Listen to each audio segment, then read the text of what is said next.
My Utmost for His Highest. Oswald Chambers. Classic Daily Devotional. October 13th. Individual Discouragement and Personal Enlargement.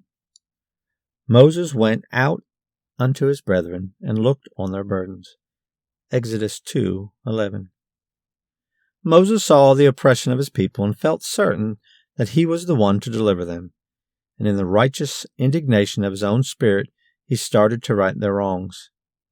After the first strike for God and for the right, God allowed Moses to be driven into blank discouragement. He sent him into the desert to feed sheep for 40 years. At the end of that time, God appeared and told Moses to go and bring forth his people. And Moses said, "Who am I that I should go?" In the beginning, Moses realized that he was the man to deliver the people, but he had to be trained and disciplined by God first.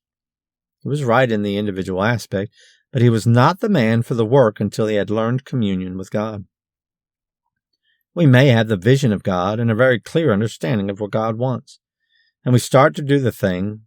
Then comes something equivalent to the 40 years in the wilderness, as if God had ignored the whole thing. And when we are thoroughly discouraged, God comes back and revives the call, and we get to quaver in and say, "Who am I?" We have to learn the first great stride of God.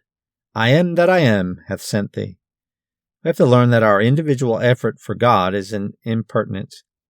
Our individuality is to be rendered incandescent by this personal relationship to God. We fix on the individual aspect of things. We have the vision. This is what God wants me to do.